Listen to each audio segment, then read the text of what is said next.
In the marshlands along the Bay of Fundy, in a colony the French called Acadie, families farmed land they had reclaimed from the tide with dikes and wooden sluice gates. They called themselves Acadians. They were not quite French anymore, not after 4 or 5 generations away from France, and they were not English either, though they lived under English rule after 1713. They spoke a French dialect that would eventually calcify into something distinct, married within a small circle of founding families, and built a farming culture around marshland few other Europeans wanted. Their names were Hebert, Landry, Thibodeau, Broussard, Comeau, Doucet, Mélenchon, Boudreau, Robichaud, Guédry, Cormier, Bourque, Arsenault, Babin, Trahan, Briot, Richard. Those names would survive a deportation, a diaspora across 3 continents, a decade of scattered wandering, and 200 years of assimilation pressure in a new country most of their bearers would never have chosen. Today, those same names sit on driver's licenses and mailboxes across South Louisiana, and DNA testing companies are quietly confirming something that Cajun families have insisted for generations. The bloodline held. The question this story follows is a narrow one, though it opens onto something much larger. If your last name is one of the names above, or one that sounds like it, what does the genetic and genealogical record actually say about where you came from, and what was done to make your ancestors stop saying it out loud? If you're enjoying this story so far, don't forget to hit the like button and subscribe. Drop a comment telling me where in the world you're watching from. I love hearing from you. To understand what happened to those names, you have to understand what Acadie was before it had a reason to disappear. French colonists began settling the region in 1604, more than a decade before the Mayflower reached Massachusetts. They were mostly from the Poitou and Aunis regions of western France, sometimes from small clusters of villages you could walk between in an afternoon. Because the founding population was so small, a few hundred people at most in the first generation, the same handful of surnames repeat constantly in the parish registers. This is not a coincidence, and it is not folklore. It is a documented founder effect, the same phenomenon geneticists use to explain unusually concentrated genetic markers in isolated populations like the Amish or the Ashkenazi Jewish community. Acadian genealogists have spent decades building what is now one of the most complete family reconstitution databases in North America, largely because the population was small enough, and the record-keeping by Catholic parish priests thorough enough, to trace nearly every Acadian family back to a handful of founding couples. The land itself shaped the people who worked it. Acadian farmers did not clear forests the way New England settlers did. They built a system of dikes called aboiteaux, wooden sluice gates that let fresh water drain out at low tide while blocking salt water from flooding back in, slowly turning tidal marsh into some of the most fertile farmland in northeastern North America. That engineering knowledge had come with them from the marshlands of western France, and it made Acadian farms self-sufficient in a way few other colonial settlements were. Villages like Port Royal, Grand Prix, and Beaubassin grew into tight agricultural communities where marriage records show the same surnames appearing generation after generation, cousins marrying cousins in a pattern that would concern a modern geneticist, but that, in a population this small and this isolated, was close to unavoidable.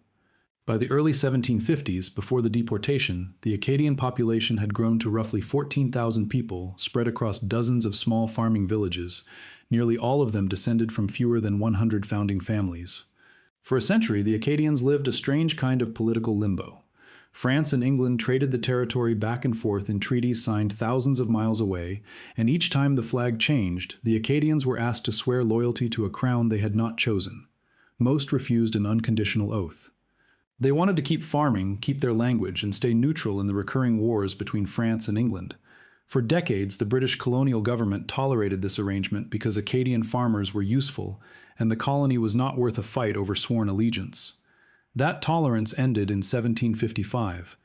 Governor Charles Lawrence, acting with the Nova Scotia Council, ordered the removal of the entire Acadian population from the peninsula.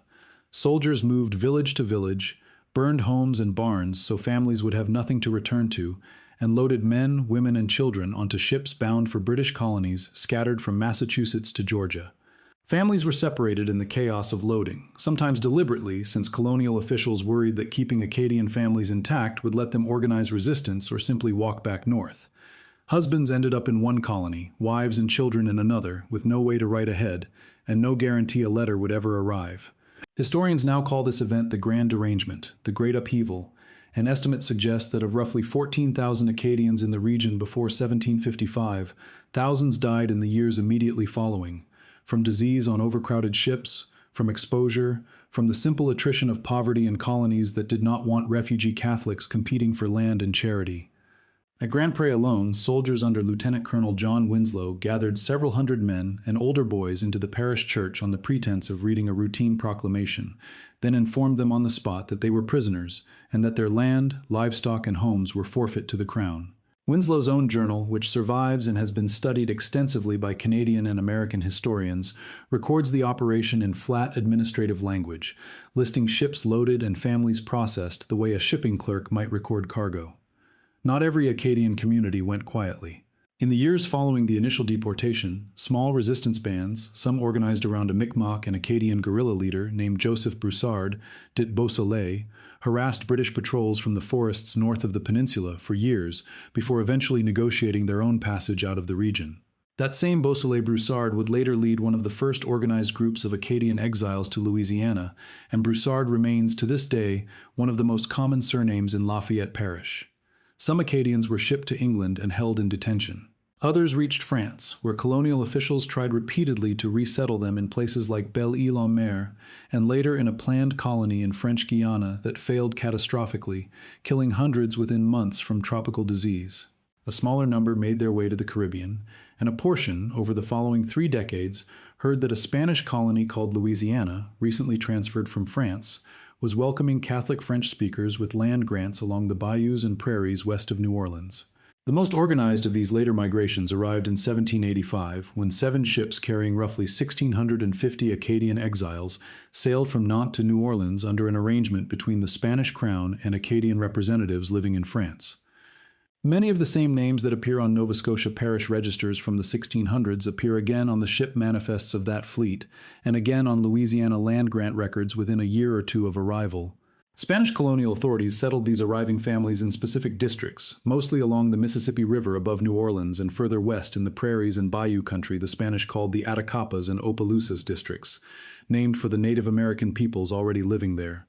Beausoleil Broussard and the group he led settled along Bayou Teche in what would become St. Martin Parish, and within a generation their descendants had spread along the bayou into the land that is now Lafayette, Iberia, and St. Landry parishes.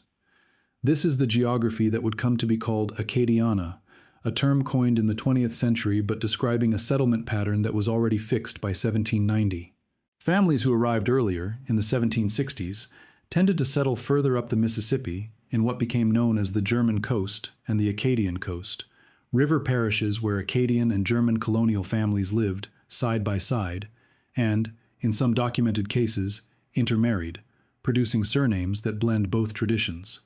The pattern that emerges from land grant records across all of these districts is consistent. Families who had been neighbors in Nova Scotia or who had been separated during the deportation and later reunited through correspondence carried by Catholic clergy requested and received adjoining parcels of land in Louisiana whenever colonial administrators allowed it, rebuilding something close to their original village structure 3,000 miles from where it had been destroyed. Spanish administrators kept careful records of these grants, in part because they wanted a reliable, loyal population settled along strategic river and bayou corridors as a buffer against British and, later, American expansion.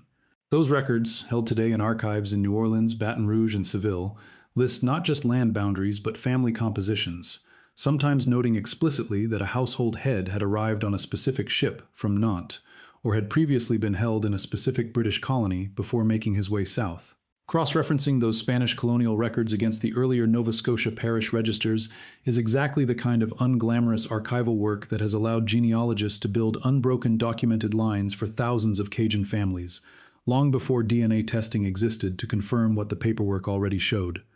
What the surname distribution maps show is not ambiguous. Concentrations of the name Broussard cluster overwhelmingly in Lafayette Parish, the same parish where the family first received land grants in the 1780s. Thibodeau appears so densely in Lafourche Parish that a town in that parish still carries the name. Landry appears in numbers large enough across Acadiana that Louisiana genealogists half joke it is less a surname than a regional identity.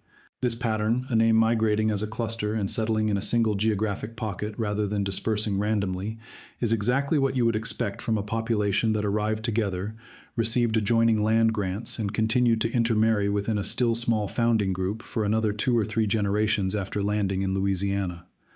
Genetic studies of Acadian-descended populations have documented an unusually high incidence of a small number of hereditary conditions among Cajun families, among them a form of Usher syndrome causing combined hearing and vision loss, concentrated almost entirely within the Cajun population of South Louisiana, and traceable, through genetic linkage studies, to a small number of founding carriers among the original Acadian settlers. Researchers studying French-Canadian and Acadian populations more broadly, including work centered on the Quebec founder population, have documented the same pattern repeatedly. A colony that begins with a few hundred people and stays relatively closed to outside marriage for a century or more will, almost mechanically, produce descendant populations that carry rare recessive conditions at rates far higher than the general population, simply because so many descendants share the same handful of ancestors just a few generations back.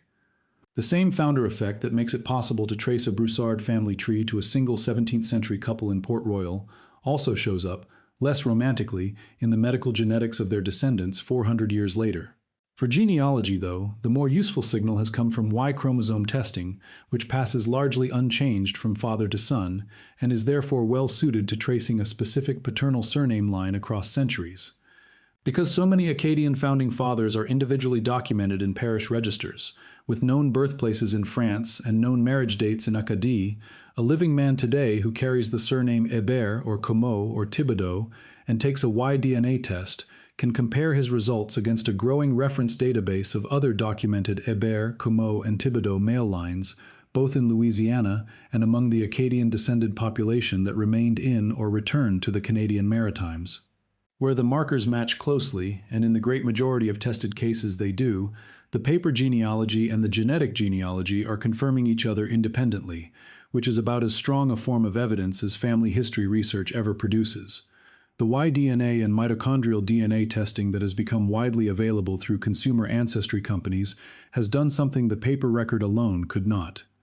It has let living Cajun families in Louisiana compare their genetic markers directly against genealogical databases built from Acadian parish registers in Nova Scotia, and against the DNA of Acadian-descended families who never left the maritime provinces of Canada, the population sometimes still called Acadian Canadians. In case after case, the match is not vague or symbolic. It is a documented, traceable line running from a specific baptismal entry in a Port Royal parish register in the 1680s, through a deportation ship manifest in 1755, through a Nantes embarkation list in 1785, to a Louisiana land grant in 1787, to a living person with a Louisiana driver's license today. Few American ethnic identities can be traced with that degree of unbroken documentary and genetic continuity. The Acadian bloodline did not simply survive. It left a paper and genetic trail thorough enough that almost none of it had to be reconstructed from guesswork. Genealogists working this population have compiled what amounts to a master list, drawn from the original Acadian parish registers, of the roughly 100 surnames that can be traced to a founding family in 17th century Acadie. Beyond the names already mentioned, that list includes Aucoin, Babineau, Blanchard, Boudreau, Bro, Brasseur, Chiasson, Comeau, Daigle, Doiron, Dupuis, Godet, Girouard, Gaudin, Guilbeault, Guillot, Hache, Henry, Landry, Leblanc, Lejeune, Martin, Pitre, Poirier, Préjean, Savoie, Thériault, and Vincent, among others. Not every family bearing one of these names today is necessarily an unbroken Acadian line, since some of these surnames also exist independently among later French immigrants to Louisiana who were never part of the deportation. This is precisely where the combination of documentary genealogy and DNA testing earns its keep. A shared surname alone is suggestive. A surname that also matches the parish register lineage and the tested genetic marker of a known Acadian founding line is close to conclusive. If you're hooked on this story, make sure to subscribe and turn on notifications so you never miss an upload. Your support means everything and helps me bring you more emotional stories like this one. None of that continuity was guaranteed, and for a long stretch of the 20th century, it looked as though it might not survive at all. Not because the bloodline was in danger, but because the culture and language carrying it were under direct legal attack. Louisiana's 1921 state constitution mandated English-only instruction in public schools. Cajun children who spoke French, the only language many of them knew at home, were punished for using it on school grounds. Survivors of that era have described being made to write lines, stand in corners, or in some documented cases receive corporal punishment for a phrase of French spoken at recess. The message those schools delivered was explicit and generational. Being Cajun was something to leave behind as quickly as possible if a child wanted to succeed in an English-speaking American economy. Parents, understandably wanting their children to have opportunities, often stopped speaking French at home entirely, sometimes within a single generation, so that grandchildren who wanted to reconnect with the language decades later found there was no one left in the family who could teach it to them. The word Cajun itself carries this history inside it. It began as an English mishearing and compression of Acadian, the French term for someone from Acadie, and for much of the 19th and 20th centuries it functioned as a slur, a shorthand used by English-speaking Louisianans and by outsiders to describe rural French speakers as poor, uneducated, and backward. Older generations in Acadiana often preferred to call themselves Acadian or simply French, reserving Cajun for the version outsiders used, sometimes mockingly, sometimes simply carelessly. It was only with the cultural revival of the later 20th century that Cajun was reclaimed as a term of pride rather than an insult, in much the same way other communities have reclaimed language once used against them. That reclamation was neither automatic nor universal. It took organized, deliberate cultural work by people who had grown up hearing the word used as an insult and decided their children would hear it differently. This is where the erasure becomes visible in the documentary record rather than just in oral memory. Census takers in the late 19th and early 20th centuries had discretion in how they classified rural Louisiana residents, and that discretion was not applied evenly. Some Cajun families are listed as French in one decade census, and as white with no ethnic designation the next. A shift that corresponds not to any change in ancestry, but to a family's decision, often under social pressure, to stop identifying openly as Cajun to a census taker who may have carried his own assumptions about what that identity implied. Surname spellings drifted in the same direction. Boudreau became Boudreau on some branches. Melancon lost its cedilla entirely. Thibodeau occasionally flattened into the phonetically simplified Thibodeau or even Tibbets on English language documents, where a clerk wrote down what he heard rather than what the family gave him. Robichaux in some Louisiana branches became Robichaux.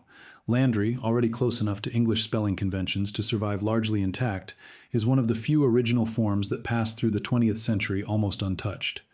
None of these shifts were random accidents. Each spelling drift reflects a small, specific negotiation between a French-speaking family and an English-speaking institution, usually a school, a courthouse, or a draft board, that had no particular interest in preserving the original form and every incentive to simplify it into something an English-speaking clerk could write down on the first try. World War I added its own layer of pressure on top of the existing stigma. Young Cajun men drafted into the American military found themselves serving alongside English speakers who had never encountered their dialect, and military record keepers, working quickly and under wartime pressure, regularly anglicized names on enlistment papers without asking permission or explanation. Some of those men came home from the war having decided, independently of any school policy, that an anglicized name and an English-only household would serve their children better in a country that had just spent a war treating anything foreign-sounding with suspicion. This was a pattern shared with German-American communities in the same period, though the Cajun case is distinct because the underlying stigma predated the war by more than a century and would outlast it by another 50 years.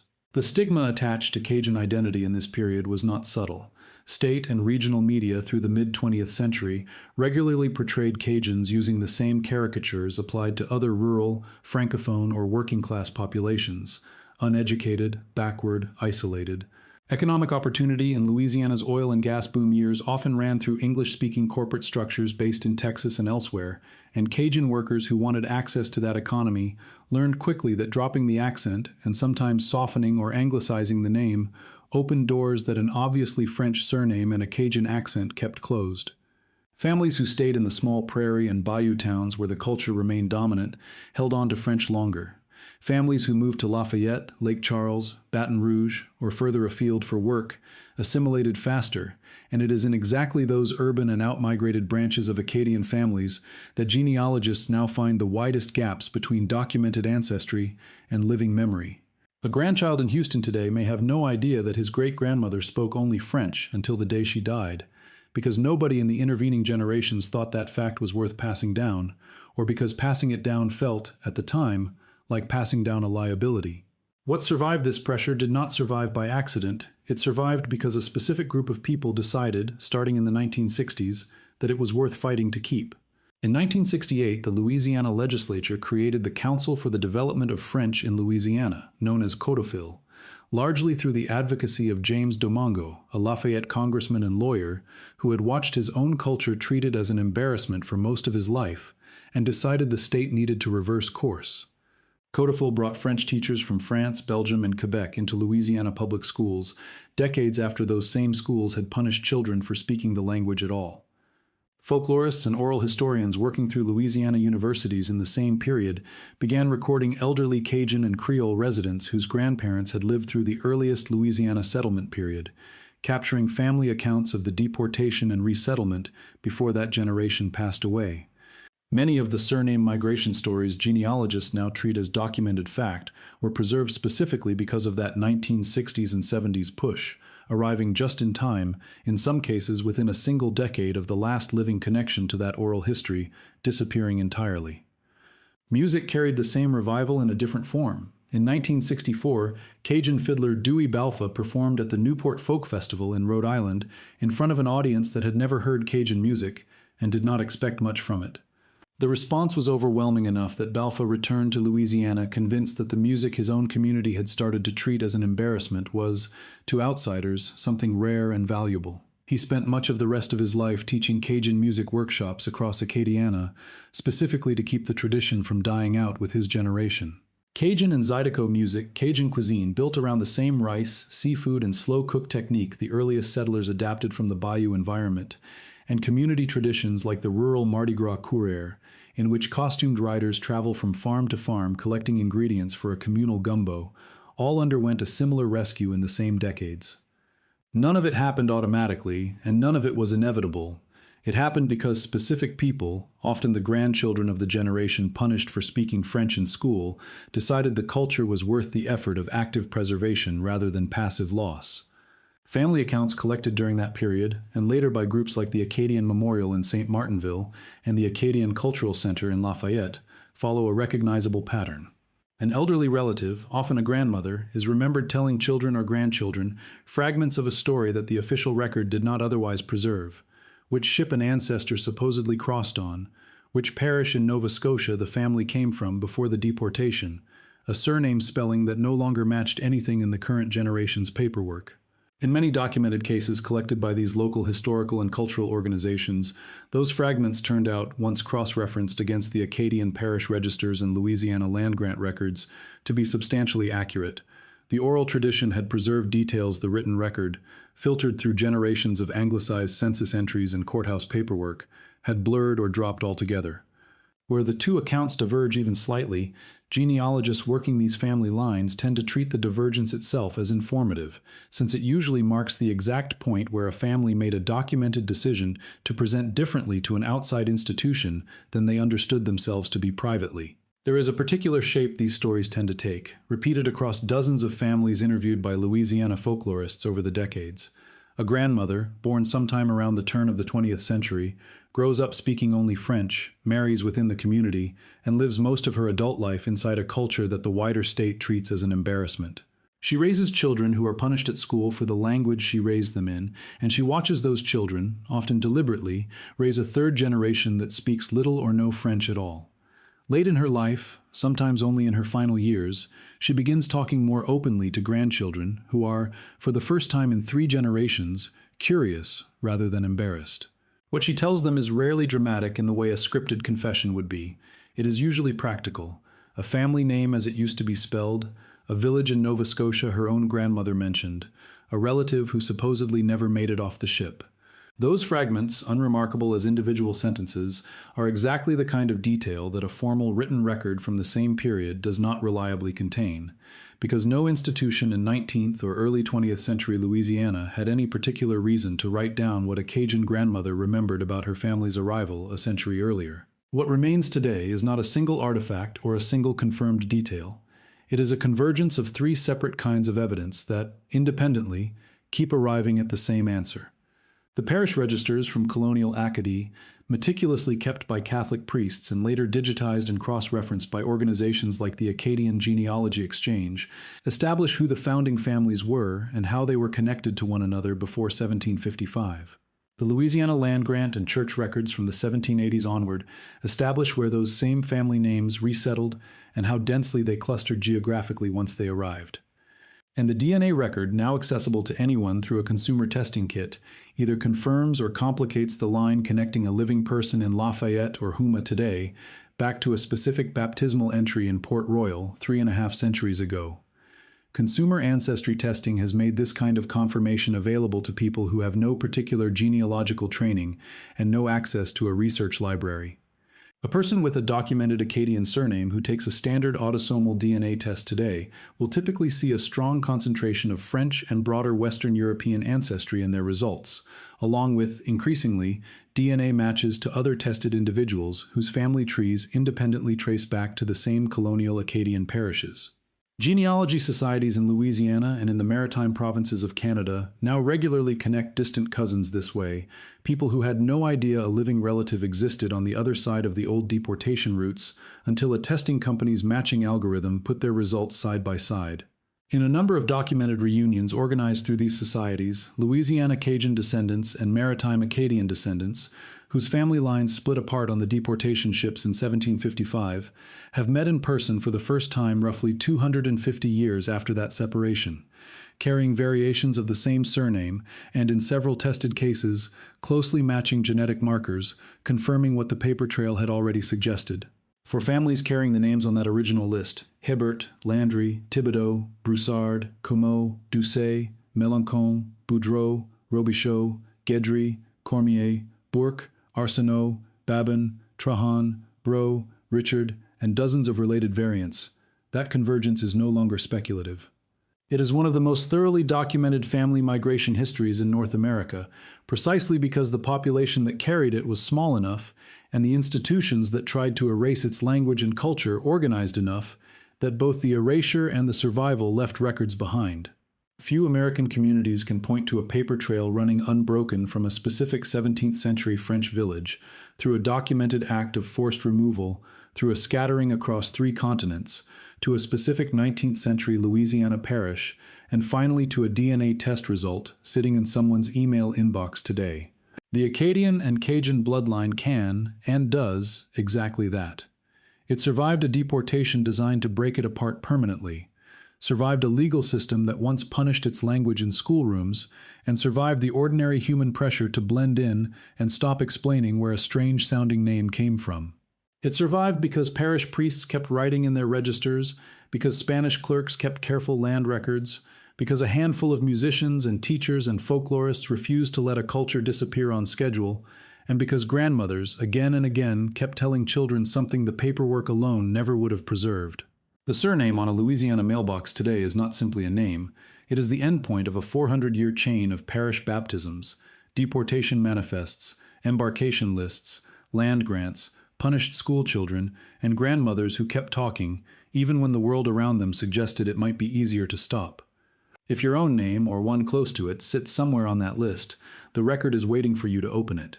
Somewhere in a parish register in Nova Scotia, a priest with careful handwriting already wrote down where your family began, long before anyone in your family knew there would ever be a reason to go looking for it. Thank you so much for watching until the end. If you loved this story, check out the other videos on your screen now. I think you'll really enjoy them, and don't forget to subscribe if you haven't already. See you in the next story.